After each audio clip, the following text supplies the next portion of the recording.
નમસ્કાર મિત્રો, 17 જુલાઈની વાર શુક્રવારે સાવધાન રહેજો. હવે વરસાદનું જોર ખૂબ વધશે.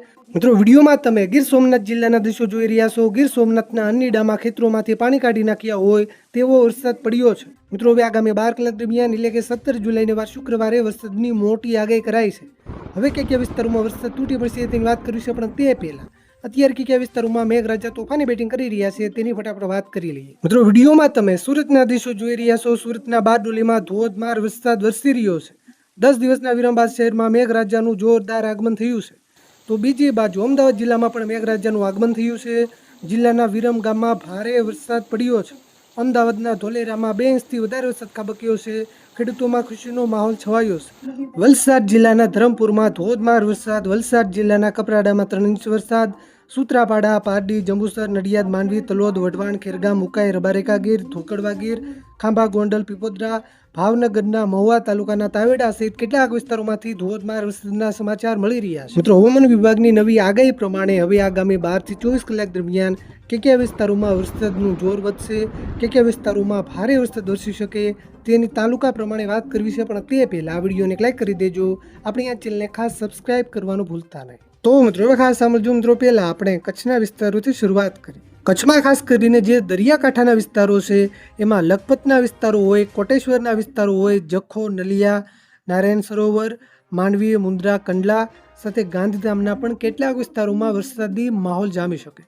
આ વિસ્તારોમાં હળવાથી મધ્યમ વરસાદની આગાહી કરાઈ છે. આગામી 2 દિવસ એટલે કે 17 અને 18 જુલાઈએ દક્ષિણ ગુજરાતના કેટલાક વિસ્તારોમાં ભારે વરસાદ વરસી શકે. આગાહી પ્રમાણે સુરત જિલ્લામાં સુરત, ચોર્યાસી, ઓલપાડ, કામરેજ, પલસાણા, બારડોલી, માંગરોળ, મહુવા, માંડવી અને ઉમરપાડાના પણ કેટલાક વિસ્તારોમાં વરસાદ વરસી શકે. આ સાથે નવસારીમાં નવસારી, જલાલપુર, ગણદેવી, ચીખલી, ખેરગામ અને વાસંદાના પણ કેટલાક વિસ્તારોમાં મધ્યમથી ભારે વરસાદ વરસી શકે. આ સાથે વલસાડ જિલ્લામાં પણ યલો એલર્ટ છે.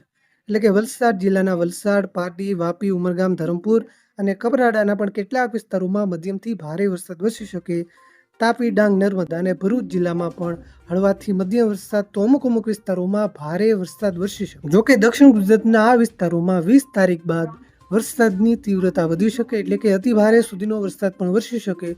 કારણ કે બંગાળની ખાડીમાં એક સાયક્લોનિક સર્ક્યુલેશન સિસ્ટમ સક્રિય થઈ છે, જેનો લાભ આપણે ગુજરાતને 20 તારીખ બાદ મળી શકે. સૌરાષ્ટ્રના પણ કેટલાક વિસ્તારોમાં વરસાદ વરસવાની શક્યતા છે. એમાં ખાસ કરીને આગાહી પ્રમાણે દેવભૂમિ દ્વારકા, જામનગર, રાજકોટ, પોરબંદર, જુનાગઢ, અમરેલી, બોટાદ, ભાવનગર, ગીર સોમનાથ આ જિલ્લાઓના કેટલાક વિસ્તારોમાં એટલે કે છૂટાછવાયા વિસ્તારોમાં હળવો વરસાદ, અમુક વિસ્તારોમાં હળવાથી મધ્યમ વરસાદ, એકલ દોકલ વિસ્તારોમાં ભારે વરસાદ પણ વરસી શકે. સૌરાષ્ટ્રના સાર્વત્રિક વિસ્તારોમાં એટલે કે બધા જ વિસ્તારોમાં આગાહી નથી, છૂટાછવાયા વિસ્તારોમાં હાલ આગાહી છે. જો કે 19 તારીખ બાદ વરસાદની તીવ્રતા વધશે, એટલે સાર્વત્રિક વિસ્તારોમાં પણ વરસાદ વરસી શકે 19 તારીખ બાદ. આ સાથે મધ્યપૂર્વ ગુજરાતના વિસ્તારોની વાત કરીએ તો મધ્યપૂર્વ ગુજરાતમાં ખાસ કરીને જે દક્ષિણ ગુજરાતને લાગુ વિસ્તારો છે એમાં વડોદરા જિલ્લો હોય, આણંદ ખેડાના વિસ્તારો હોય, આ સાથે દાહોદ, પંચમહાલ, છોટાઉદેપુર જિલ્લાના વિસ્તારો હોય, આ વિસ્તારોમાં વરસાદની શક્યતા વધારે છે. આ વિસ્તારોમાં પણ હળવાથી મધ્યમ વરસાદની આગાહી છે.